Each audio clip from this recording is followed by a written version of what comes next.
Hello and welcome to the GK academy channel. আমার নাম সর্বজিৎ সেনগুপ্ত এবং তোমরা জিকে একাডেমি চ্যানেলে তোমাদের সকলকে স্বাগত জানাই।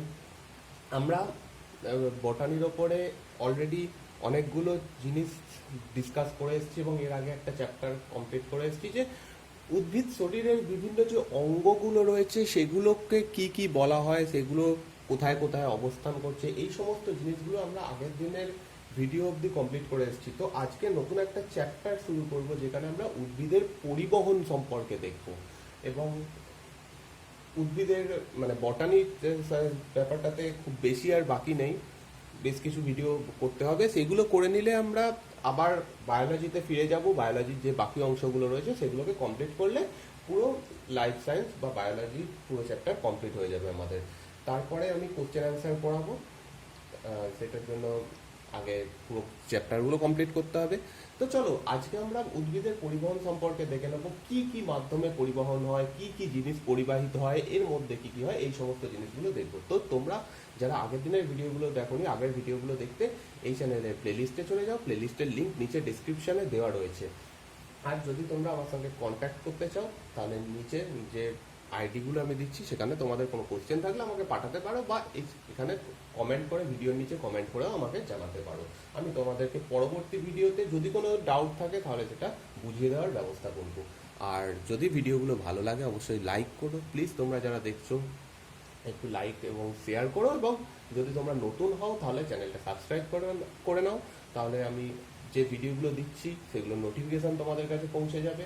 এছাড়াও আমি নোটিফিকেশান নতুন ভিডিও আপলোড করলেই এই চ্যানেলের টেলিগ্রাম এই যে পেজটা রয়েছে সেখানে এবং ফেসবুক পেজে দিয়ে দিই। তো চলো সেগুলোকেও তোমরা ফলো করতে পারো। তো চলো শুরু করা যাক আজকের ভিডিও।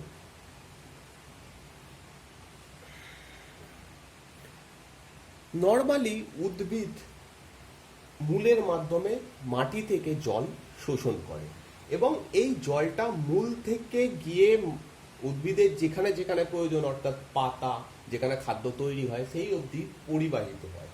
আবার পাতায় যে খাদ্য তৈরি হয় সেইটা আবার সারা শরীরে ছড়িয়ে পড়ে, এই জিনিসটাকে বলা হয় পরিবহন।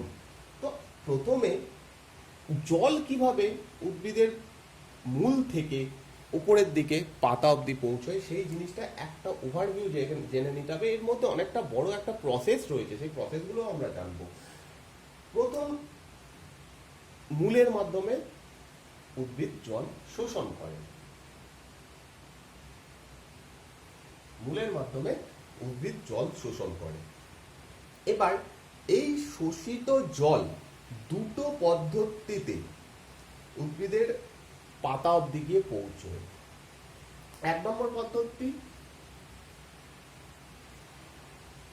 হচ্ছে মূলজ চাপ,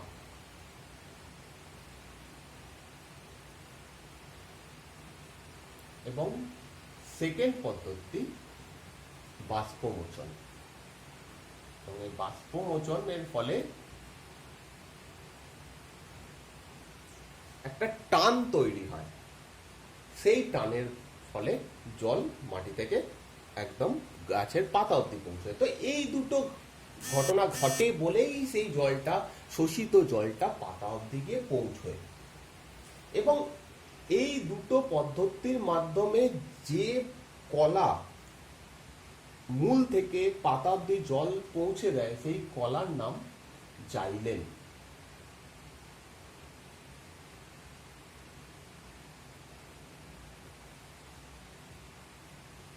এবং জাইলেম কলা সম্পর্কে আমি আগে বলে এসেছি যে জাইলেম কলা একটি মৃত কলা। তো একটা উদ্ভিদের ক্ষেত্রে তার মাটির নিচে যে মূল রয়েছে সেই মূলটা জল শোষণ করে। এবার জল প্রকৃতিতে মানে মূলের বাইরে রয়েছে, সেই জলটাকে মূলের মধ্যে প্রবেশ করাতে হবে ফার্স্টে, তারপর তো সেই সমস্ত টান আসবে, তারপর তো সেই জলটা জাইলেম কলার মাধ্যমে পাতায় গিয়ে পৌঁছবে। তো বাইরে যে জলটা রয়েছে সেই জলটা প্রথমে কোষান্তর অভিস্রবণের মাধ্যমে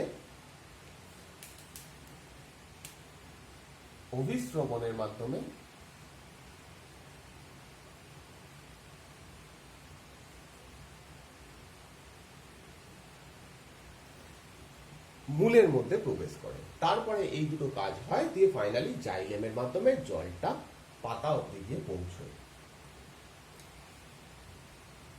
তো এই সমস্ত জিনিস শুরু করার আগে আমাদের কয়েকটা পদ্ধতি সম্পর্কে জানতে হবে। সেই পদ্ধতিগুলো না জানলে কি হচ্ছে ব্যাপারটা প্রপারলি বুঝতে পারবো না। 1 নম্বর পদ্ধতি হচ্ছে ব্যাপন।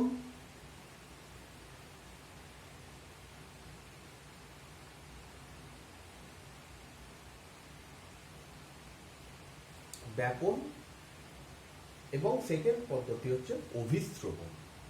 আরো কিছু পদ্ধতি অবলম্বন করেন উদ্ভিদ, কিন্তু সেগুলো আমাদের জানতে হবে না, কারণ সেগুলো থেকে পরীক্ষায় আসবে না, ওটা হায়ার বটানির চ্যাপ্টার। তো আমাদের এই দুটো জিনিসই জানতে হবে, ব্যাপন এবং অভিস্রবণ, এই দুটো পদ্ধতি খুবই ইম্পর্টেন্ট। তো প্রথম হচ্ছে ব্যাপন। ব্যাপন এর ইংলিশ টার্মটা জেনে রাখা ভালো, সেটা হচ্ছে ডিফিউশন।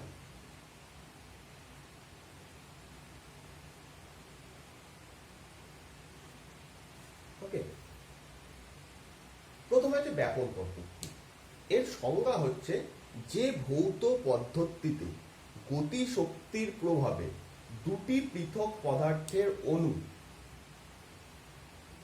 দুটি পৃথক পদার্থের অণু বেশি ঘনত্বযুক্ত স্থান থেকে কম ঘনত্বযুক্ত স্থানে গমন করে। বেশি ঘনত্বযুক্ত স্থান থেকে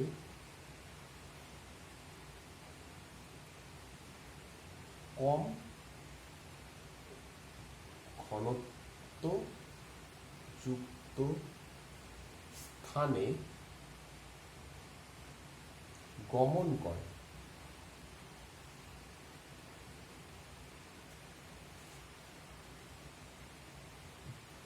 এবং তার ফলে সমঘনত্বে পরিণত হয়।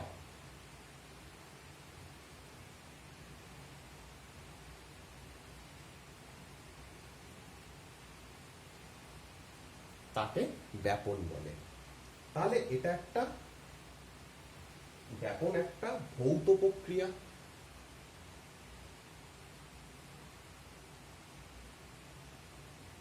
যে ভৌত প্রক্রিয়ায় গতি শক্তির প্রভাবে, আর এখানে ইম্পর্টেন্ট, গতি শক্তি একটা গুরুত্বপূর্ণ ভূমিকা পালন করে। যে ভৌত প্রক্রিয়ায় গতি শক্তির প্রভাবে দুটি পৃথক পদার্থের অণু বেশি ঘনত্বযুক্ত স্থান থেকে কম ঘনত্বযুক্ত স্থানে গমন করে, দিয়ে সমঘনত্বে পরিণত হয়, তাকে বলা হবে ব্যাপন পদ্ধতি বা ডিফিউশন পদ্ধতি। খুব সিম্পল একটা উদাহরণ, আমার কাছে এক পাত্র জল রয়েছে, তার মধ্যে আমি একটা তুতের টুকরো ফেলে দিলাম। ওকে, তুতের হচ্ছে কপার সালফেট, CuSO4, যার রাসায়নিক মানে রাসায়নিক সংকেত। এই তুতের দ্রবণটা আমি যদি জলের মধ্যে ফেলে দিই, কিছুক্ষণ পরে দেখবো এই তুতের গোলকটা যদি আমি জলের মধ্যে ফেলে দিই, কিছুক্ষণ পরে দেখবো এই তুতেটা নেই। প্রথমে থাকবে, তারপর আস্তে আস্তে সেটা একদম দেখাই যাবে না, কিন্তু জলটা নীল হয়ে গেল। এর ফলে কি হচ্ছে, তুতে একটা বেশি ঘনত্বযুক্ত জিনিস, জল তার থেকে কম ঘনত্বযুক্ত জিনিস। তুতেটা আস্তে আস্তে বেশি, যেহেতু সেখান থেকে আস্তে আস্তে কম ঘনত্বের দিকে গিয়ে দুটো সমান ঘনত্বে পরিণত হয়ে গেল। এখন আর দেখলে বলতে পারবো না কোনটার বেশি ঘনত্ব কোনটার কম ঘনত্ব। এই প্রক্রিয়াটা হচ্ছে ব্যাপন প্রক্রিয়া। এবার এই ব্যাপন প্রক্রিয়া অনেক রকমের হয়। তার আগে এই ব্যাপন প্রক্রিয়া প্রথম কে আবিষ্কার করেন? ব্যাপন প্রক্রিয়া প্রথম যিনি আবিষ্কার করেন তার নাম রবার্ট ব্রাউন, বা পর্যবেক্ষণ করেন যিনি, তার নাম রবার্ট ব্রাউন।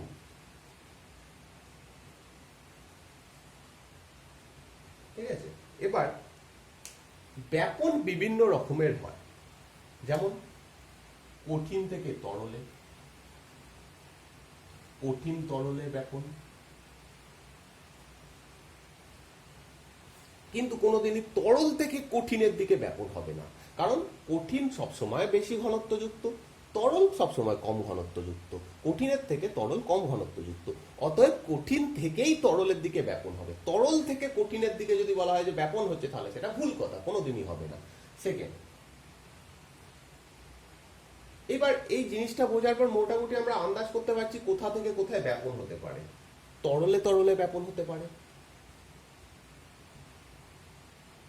তরলে তরলে কোনো একটা বেশি ঘনত্বের তরল তার সঙ্গে যদি একটা কম ঘনত্বের তরল মিশিয়ে দিই, তাহলে সেটা হবে। উদাহরণ একটু পরে দিচ্ছি প্রত্যেকটার। 3 নম্বর হতে পারে গ্যাসে গ্যাসে ব্যাপন হতে পারে।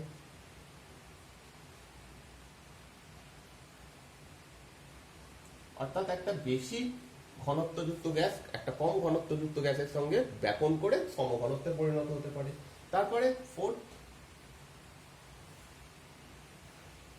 কঠিন এবং গ্যাসে ব্যাপন হতে পারে।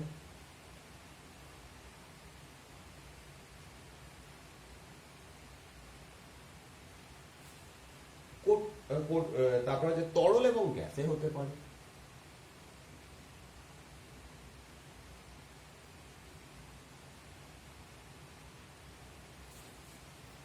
এক একটা করে উদাহরণ দিলে খুব সিম্পল এগুলো বোঝা যাবে, এবং আমরা এগুলো প্রতিনিয়ত আমাদের চোখের সামনে দেখে থাকি।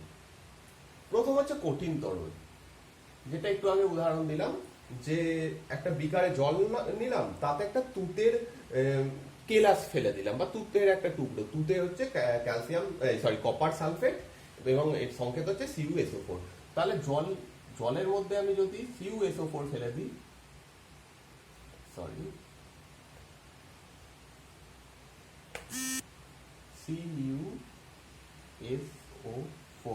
CuSO4 ফেলে দিই, তাহলে এটা কিছুক্ষণ পরে দেখবো যে ধীরে ধীরে মিলিয়ে গেছে, কিন্তু জলটা নীল কালার হয়ে গেছে। এর ফলে হচ্ছে কঠিন থেকে তরলের ব্যাপন হলো। CuSO4 যেহেতু একটু কি বলা হয়, বেশি ঘনত্বযুক্ত, তাই জন্য সেখান থেকে জল কম ঘনত্বযুক্তের জায়গায় পৌঁছে গেল। এটা হচ্ছে কঠিন এবং তরলের ব্যাপন। তরলে তরলে ব্যাপন,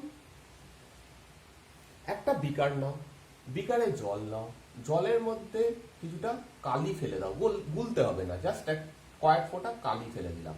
সেই কালিটা কিছুক্ষণ পরে দেখবো, আর প্রথমে যখন ফেলবো তখন কালিটা বোঝা যাবে যে এইটা হচ্ছে কালির টুকরো, মানে কালির যে অংশটা, কিন্তু ধীরে ধীরে সেটা আস্তে আস্তে পুরো ব্যাপন হয়ে গিয়ে জলটাকে পুরো সেই কালারটা করে দেবে, যে কালারের আমি কালি ফেলবো সেই কালারটা করে দেবে। এটা হচ্ছে তরলে তরলে ব্যাপন, কারণ কালি জলের থেকে কিছুটা হচ্ছে বেশি ঘনত্বযুক্ত, কিন্তু জল তার থেকে কিছুটা কম ঘনত্বযুক্ত। এটাই যে ব্যাপনটা হলো, সেটা হচ্ছে তরলে তরলে ব্যাপন। এবার হচ্ছে গ্যাসে গ্যাসে ব্যাপন।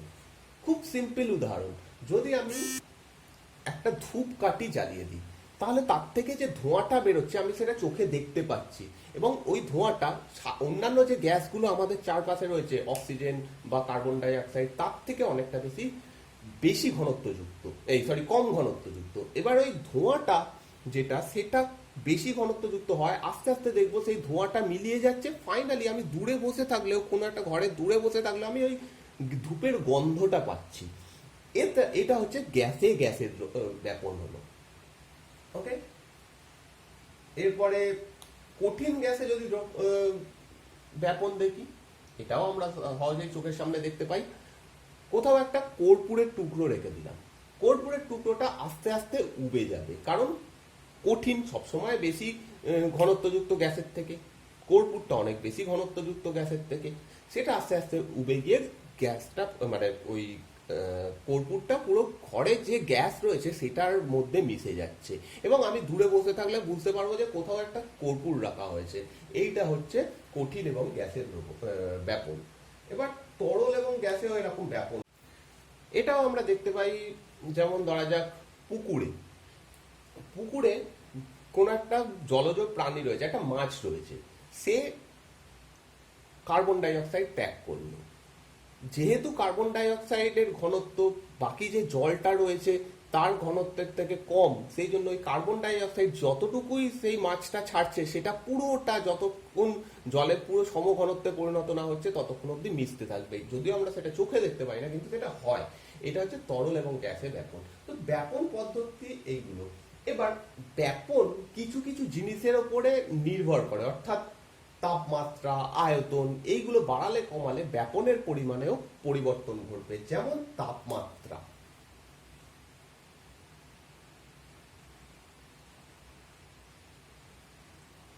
তাপমাত্রা যদি বৃদ্ধি করি ব্যাপন বৃদ্ধি পাবে। তাপমাত্রা যদি বৃদ্ধি পায়, তাপমাত্রা যদি বাড়ানো হয় ব্যাপনও বাড়বে। যদি আয়তন বৃদ্ধি পায়, তাপমাত্রা বৃদ্ধি পেলে ব্যাপন বাড়বে, এটা আমরা বুঝতেই পারি। যদি একটু জল নাও, এমনি নর্মাল ঠান্ডা জল ফ্রিজ থেকে বার করে, তাতে একটু চিনি ফেলে দাও, সেটা গুলবে না, অনেকক্ষণ টাইম লাগবে গুলতে। কিন্তু যদি একটা গরম জল নিই, এক পাত্র গরম জল নিই, তার মধ্যে চিনি ফেলে দিই, তাহলে দেখো খুব দ্রুত হারে সেই চিনি গলে যাবে। এর কারণ হচ্ছে তাপমাত্রা যখনই বৃদ্ধি পাবে ব্যাপন তখনই বৃদ্ধি পেয়ে যাবে। এরপরে আয়তন,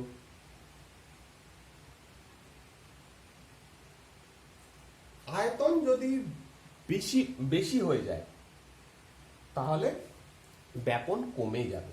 এই ক্ষেত্রে ব্যাপন কমে যাবে। উদাহরণ, কর্পূরের টুকরো ছোট থাকলে সেটা তাড়াতাড়ি উবে যাবে, কর্পূরের টুকরো যদি বড় হয় তাহলে সেটা দেরি করে উঠবে। তো এটার কারণ হচ্ছে কর্পূরের আয়তনটা বৃদ্ধি পেয়ে গেছে। এবার হচ্ছে ঘনত্ব। ঘনত্ব যদি বৃদ্ধি পায় ব্যাপন বৃদ্ধি পাবে। ঘনত্ব যদি বেশি হয় ব্যাপন বেশি হবে। তো এই জিনিসগুলো একটু মাথায় রাখতে হবে। তা এইটাই হচ্ছে ব্যাপন প্রক্রিয়া। এই পদ্ধতিটা সম্পর্কে আশা করছি তোমাদের অসুবিধা হচ্ছে না, আমি যতটা বোঝালাম তোমরা বুঝতে পারলে। এরপরে যে পদ্ধতি রয়েছে সেটা হচ্ছে অভিস্রবণ।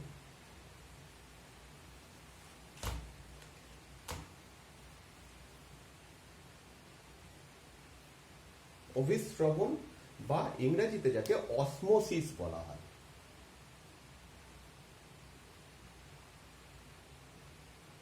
অসমোসিস, এই জিনিসটা হতে গেলে একটা জিনিস থাকতেই হবে, মানে অভিস্রবণ হতে গেলে একটা জিনিস মাস্ট, সেটা থাকতেই হবে। সেটা যদি না থাকে অভিস্রবণ কোনোদিনই হবে না, বা সেই পদ্ধতি যদিও বলে তাহলে তাকে অভিস্রবণ পদ্ধতি বলা যাবে না। সেই জিনিসটা হচ্ছে অর্ধভেদ্য পর্দা। অর্ধভেদ্য পর্দা, আগে সংজ্ঞা দিয়ে দিচ্ছি, তারপর অর্ধভেদ্য পর্দা কি সেই জিনিসটাও বুঝিয়ে দিচ্ছি। অভিস্রবণ পদ্ধতি হচ্ছে অর্ধভেদ্য পর্দা দ্বারা পৃথক, অর্ধভেদ্য পর্দা দ্বারা পৃথক দুটি সম প্রকৃতির অসম ঘনত্বের দ্রবণ, দুটি সম প্রকৃতির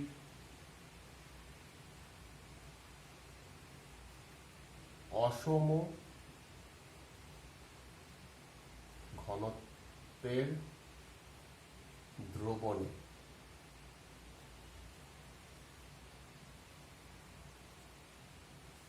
দ্রাবক অণু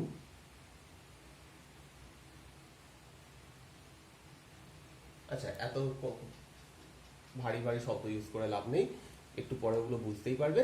তো যখন অর্ধভেদ্য পর্দা দ্বারা পৃথক দুটি সম প্রকৃতির অসম ঘনত্বের দ্রবণ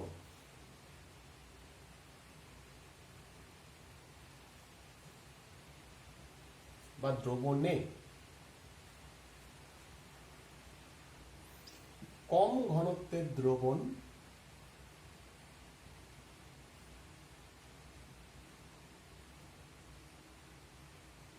বেশি ঘনত্বে প্রবেশ করে। যদিও এই যে জিনিসগুলো আমরা আলোচনা করছি এগুলো কেমিস্ট্রির পোর্শন, কিন্তু এখানে যেহেতু এই জিনিসগুলোকে জানতে হবে, মানে এইগুলোর ব্যাপক একটা কাজ রয়েছে, সেই জন্য ব্যাপারগুলো আমাদের জেনে রাখতে হবে একটু। এবং এখান থেকে খুব পরীক্ষায় প্রশ্নও আসে। দ্রবণে প্রবেশ করে তাকে অভিস্রবণ বলে। অর্ধবেদ্য পর্দা বলছি তার আগে সমপ্রকৃতির অসম ঘনত্বের দ্রবণ এই জিনিসটা কি? দু রকমের জল রয়েছে, একটা জল শুধুমাত্র জলই রয়েছে তাতে, আর একটা জল তার সঙ্গে লবণ মিশে রয়েছে, লবণ মেশানো রয়েছে। এই ক্ষেত্রে দুটো প্রকৃতি এক, সেই দুটোই জলীয় দ্রবণ। আমরা এই দুটোকেই জলীয় দ্রবণ বলবো, কারণ জল কিছু কিছু জিনিস নিয়েই তার মধ্যে দ্রবীভূত থাকে, নর্মাল যে জল। তো এটা একটা জল জাতীয় জিনিস, এটা একটা জল জাতীয় জিনিস। নর্মাল খালি চোখে আমরা দেখলে দুটোকেই জলই বলবো, কিন্তু এই জলটা কম ঘনত্বের, এই জলটা বেশি ঘনত্বের, কারণ তাতে লবণ মিশে রয়েছে। তো এই দুটোর প্রকৃতি এক, জল জাতীয় দ্রবণ, কিন্তু ঘনত্ব আলাদা। এতে লবণ মিশে থাকায় ঘনত্ব বেশি, এটাতে লবণ মিশে থাকায় ঘনত্ব কম। এবার এর মাঝখানে আমাকে একটা অর্ধবেদ্য পর্দা আমাকে অ্যাড করে দিতে হবে। যদি আমি একটা অর্ধবেদ্য পর্দা অ্যাড করি, তাহলে এই জল এবং খনিজ লবণযুক্ত দ্রবণটা এসে শুধুমাত্র জলের সঙ্গে মিশে এমন একটা জিনিস তৈরি করবে যে জিনিসটাতে জল এবং জল এবং লবণ একটা সম প্রকৃতির হবে। এই এতক্ষণ যদি আমি এটাকে অন্য কোনো পর্দা দিয়ে আটকে রাখি, যেটা দিয়ে দুটো আলাদা হয়ে থাকছে, যাকে বলা হয় অভেদ্য পর্দা, একটু পরে পর্দাগুলো বলছি, এমন কোনো পর্দা যদি আমি তো এখানে ইউজ করি যাতে এই জলটা এপাশে আসতে পারছে না, এই জলটা এপাশে আসতে পারছে না, তাকে অভেদ্য পর্দা বলে। এই অবস্থায় কি হচ্ছে, এদিকেরটা বেশি ঘনত্বযুক্ত, এদিকেরটা কম ঘনত্বযুক্ত। আর টেস্ট করলেও বুঝতে পারবো এটা লবণ রয়েছে, এটাতে লবণ নেই, একদম স্থির স্বাদু জল। এবার এই জায়গাতে আমি একটা অর্ধবেদ্য পর্দা ইউজ করে দিলাম, তাহলে কি হবে, এই জলটা এদিকে চলে আসবে, মানে পুরোটা আসবে না, এখান থেকে এদিকে এদিকে জলে আসবে ততটাই যতক্ষণ না এই দুটো দ্রবণ একদম সম ঘনত্বে পরিণত হয়। এবং টেস্ট করলেও যখন যে জিনিসটা আসবে, যে দ্রবণটা তৈরি হচ্ছে, সেই দ্রবণটা টেস্ট করলে দেখবো যে সেটা একটা হালকা হালকা লবণাক্ত হয়ে গেছে। তো এই জিনিসটা হচ্ছে অভিস্রবণ। তো এবার পর্দা, অর্ধভেদ্য পর্দা সম্পর্কেও দেখবো, প্রভেদক, তারপর আছে অভেদ্য পর্দা, প্রভেদক ভেদ্য পর্দা। এই পর্দাগুলো কি? প্রথম হচ্ছে অভেদ্য পর্দা। নাম থেকেই বোঝা যাচ্ছে যেটা যেটা কাউকে ভেদ করতে দেবে না, অভেদ্য পর্দা।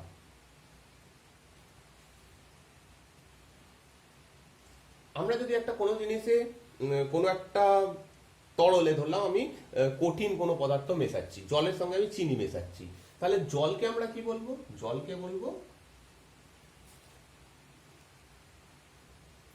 দ্রাবক। যেটাতে গুলছে সেটা হচ্ছে দ্রাবক। যদি চিনি নিই আমি, সেই চিনিটা কি হবে? চিনিটাকে বলা হয় দ্রাবক। ইংরেজিতে দ্রাবক হচ্ছে সলভেন্ট, দ্রাব হচ্ছে সলিউট। সেটা এবার বিভিন্ন জিনিসই নেওয়া যায়, এরকম কোনো ব্যাপার নয় যে জল আর চিনি নিতে হবে। মানে যে জিনিসটাতে মেশানো হচ্ছে, যে জিনিসটার মধ্যে মিশে ফাইনালি ওই রকমই একটা জিনিস দেখতে পাবো, অর্থাৎ জল আর চিনি রয়েছে, দুটো গুলে গিয়ে আমরা জল জাতীয় জিনিসই দেখতে পাচ্ছি।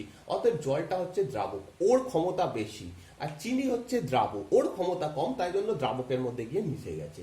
তো এবার অভেদ্য পর্দায় যাচ্ছি। অভেদ্য পর্দা হচ্ছে কি, দ্রাব এবং দ্রাবক অণু কোনোটাই যেখান দিয়ে যাতায়াত করতে পারবে না, সেই জিনিসটা হচ্ছে অভেদ্য পর্দা। যেমন উদাহরণ হচ্ছে রাবারের পর্দা।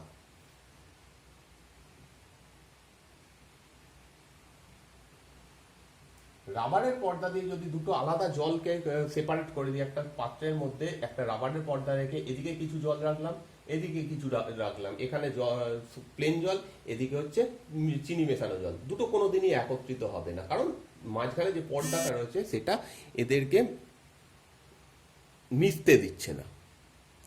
এই ধরনের পর্দাকে বলা হয় অভেদ্য পর্দা। বোঝা গেল এটা? এরপরে হচ্ছে ভেদ্য পর্দা।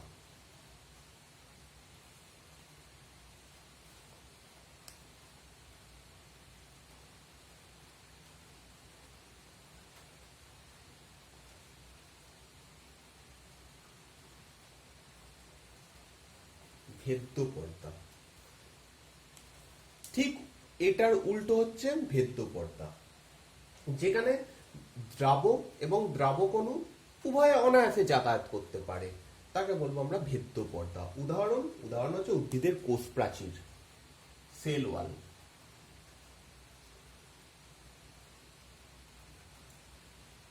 কোষ প্রাচীর একটা ভেদ্য পর্দার উদাহরণ। বা আমরা যে ফিল্টার কাগজ ইউজ করি ওটা একটা ভেদ্য পর্দা। এরপরে হচ্ছে অর্ধভেদ্য পর্দা, যেটা আমাদের এখানে দেখেছি।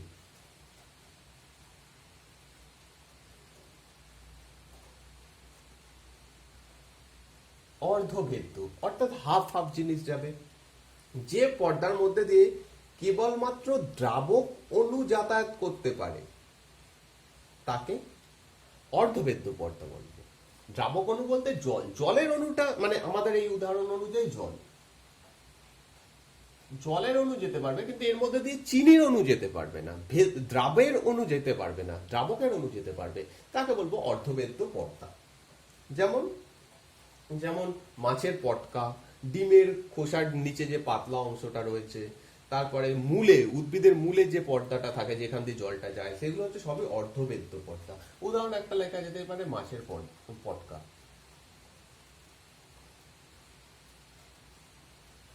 মাছের পটকা একটা পরীক্ষায় এসেছিল, তাই জন্য এটা লেখা। এবার হচ্ছে প্রভেদক ভেদ্য।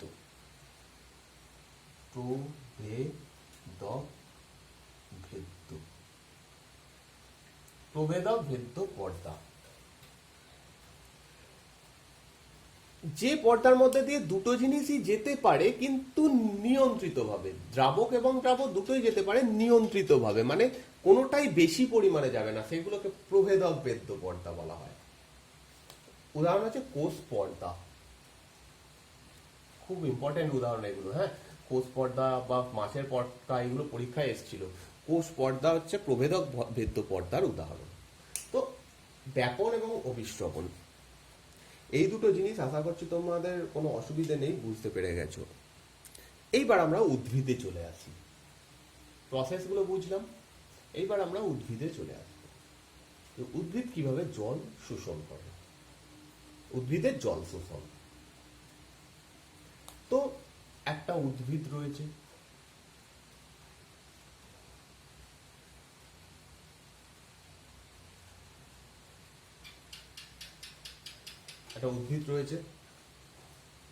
যার এখানে হচ্ছে মাটি, আর এখান থেকে মূল মাটির নিচে চলে গেছে। খুবই বাজে হচ্ছে ছবিটা জানি, কিন্তু বোঝানোর সুবিধার জন্য একটা ছবি আঁকা। এটা মূল, এটা মাটি, মাটির মধ্যে রয়েছে জল। এখানে যে জলটা থাকে তাকে বলা হয় কৈশিক জল। ঠিক আছে, কৈশিক জল বলা হয় মাটিতে যে জলটা মিশে থাকছে, ইংরেজিতে ক্যাপিলারি ওয়াটার বলা হয়।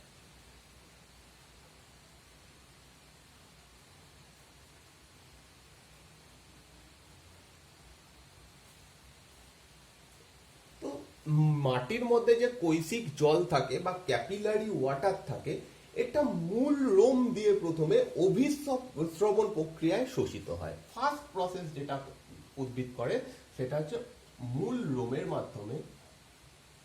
লোমের মাধ্যমে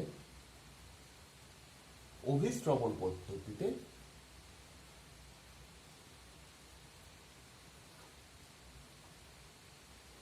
সেই জলটাকে টেনে নেয়।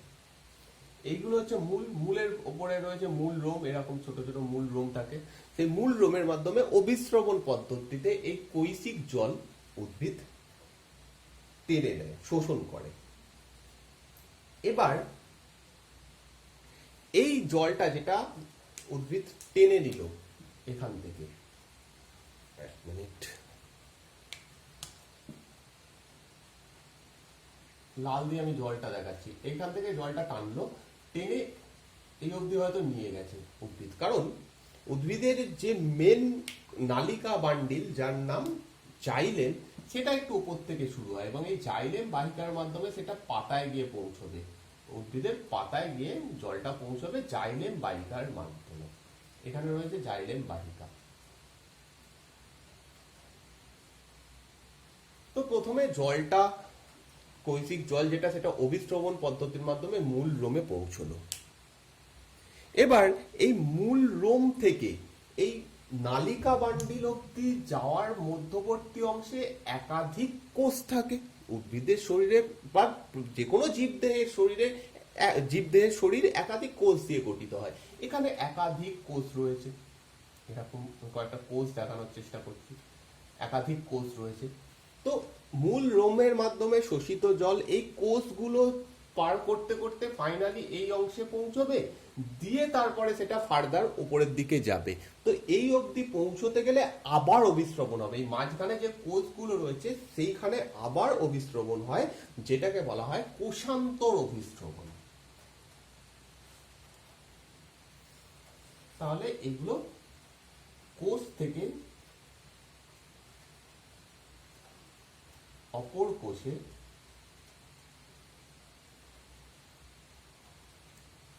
কোষান্তর অভিস্রবণের মাধ্যমে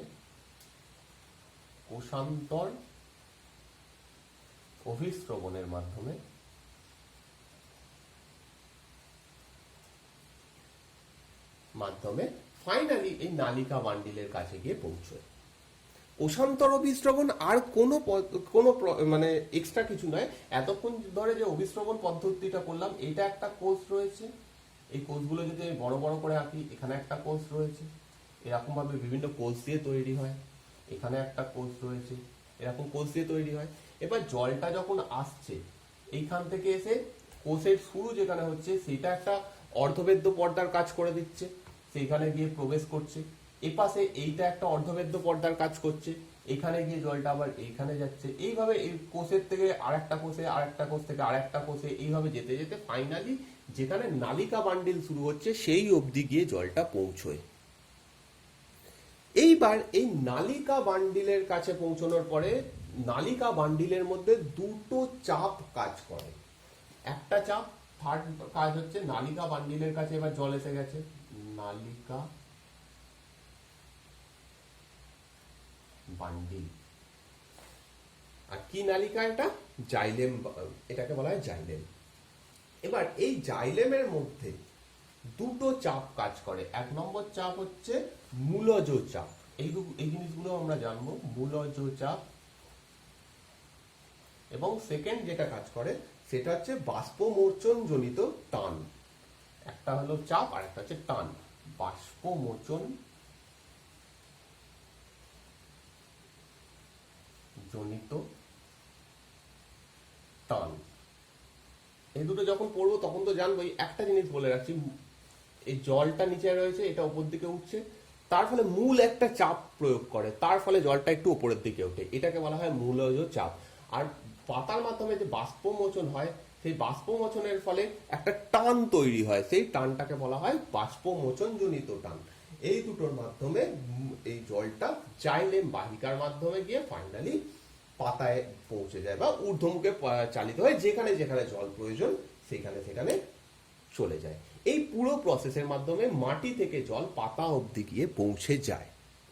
এবার উদ্ভিদের মূলের মধ্যে যে মূল রোম রয়েছে সেইগুলো হচ্ছে, আমি বলছি ট্র্যাডিশনালি, মানে অধিকাংশ উদ্ভিদ এই কাজটাই করে। এর মানে এই নয় যে সমস্ত পৃথিবীতে যা উদ্ভিদ রয়েছে সবাই মূলের মাধ্যমে, মূল রোমের মাধ্যমে জল শোষণ করে। তো উদ্ভিদের জল শোষণ করার যে সমস্ত অঙ্গগুলো রয়েছে সেগুলো একটু দেখতে হবে। প্রথম, শৈবাল এবং জলজ উদ্ভিদরা, শৈবাল ও জলজ উদ্ভিদ। শৈবাল এবং জলজ উদ্ভিদ দেহতলের মাধ্যমে জল শোষণ করে। এদের কাছে কোনো মূল থাকে না, দেহতলের মাধ্যমে জল শোষণ করে। এক প্রকারের উদ্ভিদ রয়েছে যেমন রাসনা। রাসনা এক ধরনের উদ্ভিদের নাম, উদ্ভিদের প্রজাতির নাম, শুধু একটা উদ্ভিদ না, এক ধরনের উদ্ভিদের প্রজাতির নাম রাসনা, এবং পরীক্ষায় রাসনা বলেই আসবে। রাসনা জাতীয় উদ্ভিদের ক্ষেত্রে একটা স্পেশাল কলা থাকে, কলাতন্ত্র থাকে, যাকে বলা হয় ভেলামেন।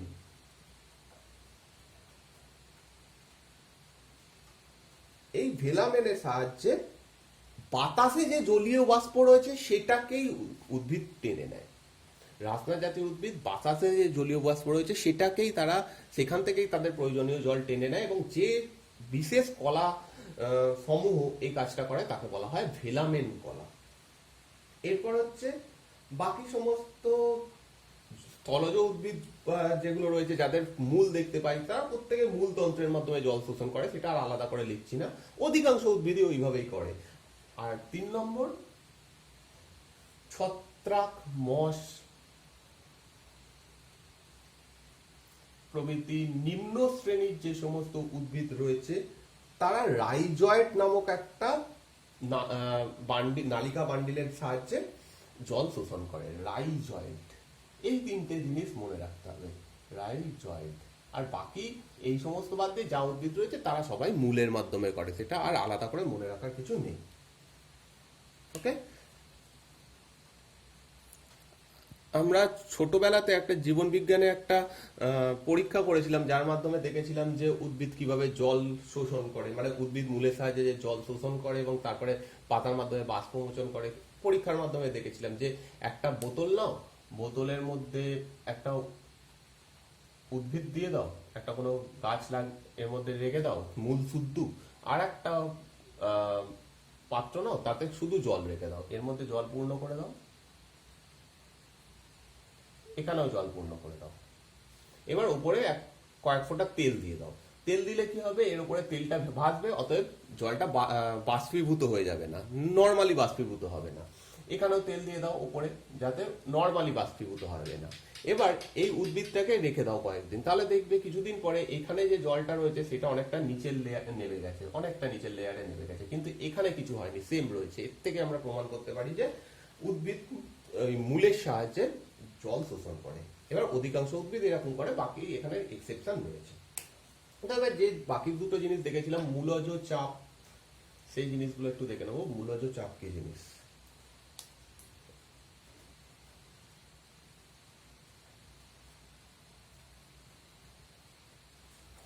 বা ইংরেজিতে যাকে বলা হয় রুট প্রেশার।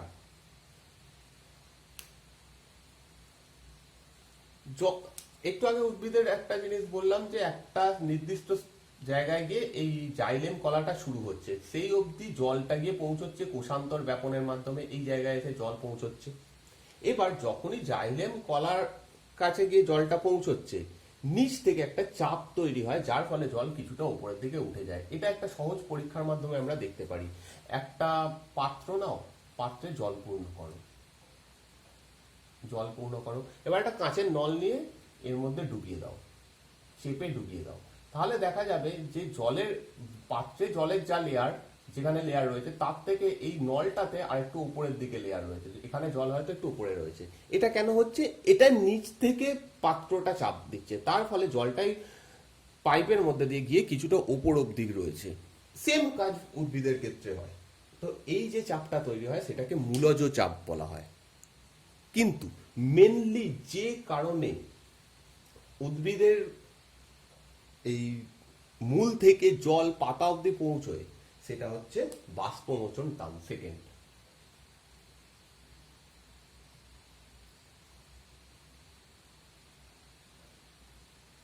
এইটাই মেন কারণ। আগেরটাও যেটা বললাম মূলজ চাপ, ওটার মাধ্যমে জল কিছুটা উপর অব্দি যায়, কিন্তু পুরো পাতা অব্দি পৌঁছতে পারবে না যদি না বাষ্পমোচন টান হয়। তো তাই জন্য বিজ্ঞানীরা এইটাকে বেশি প্রেফারেন্স দেন, এবং এটা প্রমাণ করছেন ডিকসন এবং জলি নামে দুজন বিজ্ঞানী। এই টানটাকেই প্রধান বলেছেন, যে তিনি বলেছেন যে বাষ্পমোচন টানের ফলেই এই জলটা মাটি থেকে পাতা অব্দি পৌঁছয়, এবং বাষ্পমোচন টানের ফলে মাটি থেকে যে জল এ অব্দি যায়, পাতা অব্দি যায়, তাকে একটা স্পেশাল নামকরণ করা হয়েছে, যাকে বলা হয় রসের উৎস্রোত।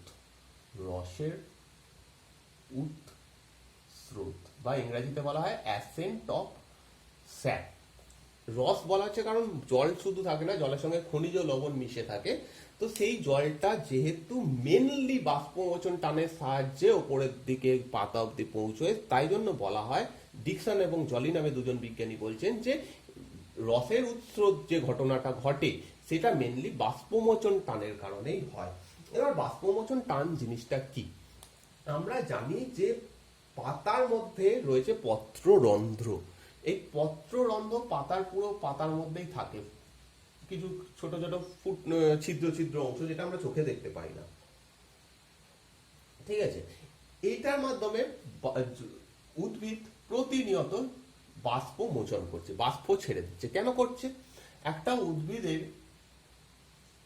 আগে থেকেই কিছুটা জল এখানে উঠে রয়েছে, সেটা থাকবেই, সেটা ওই আগের যে চাপটা ছিল তার কারণে হোক বা যেভাবেই হোক উপরের দিকে উঠে যায়। এবার এখানে যদি অতিরিক্ত জল হয়ে যায়, সেই জলটাই সে বাষ্প মোচনের মাধ্যমে ছাড়তে থাকে। বাষ্প মোচনের সাহায্যে যখনই সে মানে বাষ্পটা যখনই মোচন করে দেয়, তখন এই জায়গাতে ফাঁকা হয়। আর ফাঁকা হলে আমরা ভূগোলে পড়ে এসেছি যে কোনো একটা ফাঁকা জায়গাকে ভরাট করার জন্য কোনো একটা ভারী জিনিস ছুটে আসবেই। এই ক্ষেত্রে কি হয়, যখন এই জায়গাটা ফাঁকা হয়ে যায় তখন নিচ থেকে জল যেটা, সেটা একটু অধিক ঘনত্বযুক্ত জিনিস, সেই জন্য সেটা উপরের দিকে উঠে আসে। এই জিনিসটা যে পুরো প্রসেসটা, সেটাই হচ্ছে বাষ্পমোচন টান তৈরি হচ্ছে। এখান থেকে অটোমেটিক্যালি প্রতিনিয়ত বাষ্পমোচন হচ্ছে এবং প্রতিনিয়ত জল উপর থেকে নিচ থেকে উপরের দিকে যাচ্ছে। তো বাষ্পমোচন সম্পর্কে কিছু ইম্পর্টেন্ট জিনিস জেনে রাখতে হবে, যে বাষ্পমোচন কোথায় হয়, উদ্ভিদের কোথা থেকে বাষ্পমোচন হয়। মেন অঙ্গ হচ্ছে উদ্ভিদের বাষ্পমোচন করার মেন অঙ্গ হচ্ছে পাতার পত্ররন্ধ্র। পাতার পত্ররন্ধ্র, ঠিক আছে। পাতার পত্ররন্ধ্রের মাধ্যমেই মেনলি বাষ্পমোচন ঘটে। এছাড়াও পাতা এবং কাণ্ডের ত্বকে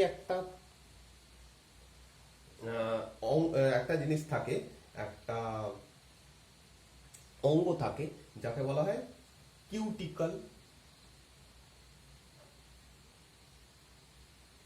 এর মাধ্যমে অল্প পরিমাণে বাষ্পমোচন হয়। আর একটা অঙ্গ থাকে যার নাম হচ্ছে লেন্টিসেল।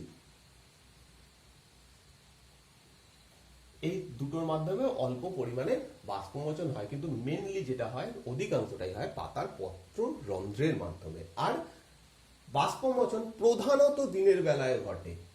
দিনের বেলাতেই পত্র রন্ধ্রগুলো উন্মুক্ত থাকে, সেই কারণে প্রধানত দিনের বেলাতে ঘটে। রাতে অল্প পরিমাণে ঘটে, কিন্তু মেনলি এটা দিনের বেলাতেই ঘটে। নেক্সট,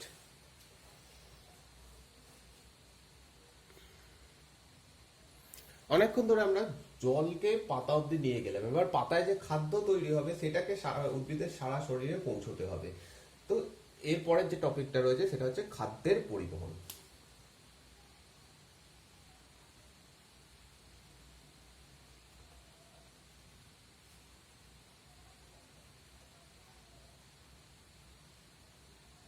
এইখানে বেশি কিছু জানার নেই, কারণ এখানে যদি বেশি কিছু জানতে হয় তাহলে আমাদের অনেকটা ডিপে যেতে হবে, যেখান থেকে আমাদের পরীক্ষায় প্রশ্ন আসবে না, তাই শুধু শুধু গিয়েও লাভ নেই।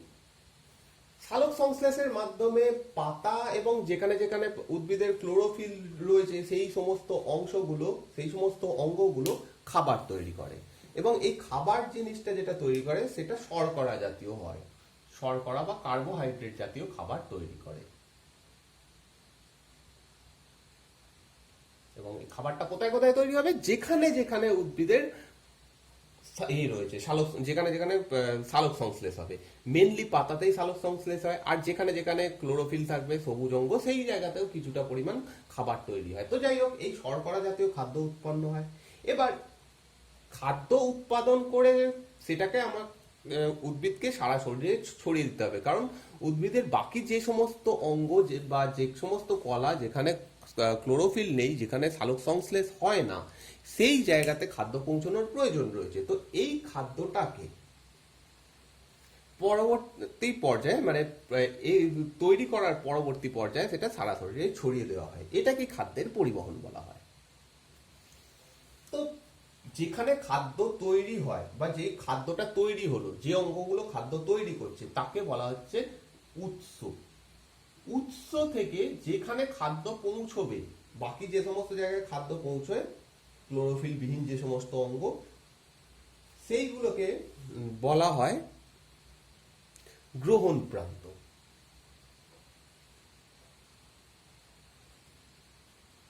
তো উৎস থেকে গ্রহণ প্রান্ত অবধি যে পদ্ধতিতে খাদ্যের পরিবহন হয় তাকে মানে খাদ্য পৌঁছয় তাকে উদ্ভিদের খাদ্যের পরিবহন বলা হয়। এবং এই জিনিসটা যেটা যে করে, যে নালিকা বান্ডিলের মাধ্যমে, একটা নালিকা বান্ডিলের মাধ্যমে দেখলাম জল যায়, যেটাকে জাইলেম বলা হয়। যে নালিকা বান্ডিলের মাধ্যমে খাদ্য এই উৎস থেকে গ্রহণ প্রান্ত অবধি পৌঁছয় সেইটাকে বলা হয় ফ্লোয়েম। এবং এইটাই সব থেকে ইম্পর্টেন্ট জিনিস, ফ্লোয়েম। ফ্লোয়েমের মাধ্যমে খাদ্য উৎস থেকে গ্রহণ প্রান্তে গিয়ে পৌঁছয়। ওকে, এখানে আর বেশি কিছু নেই, এইটুকুই জানলে হবে। খাদ্য কিসের মাধ্যমে পরিবাহিত হয় সেটা জানলেই হবে, আর বিশেষ কোনো প্রশ্ন এখান থেকে আসে না।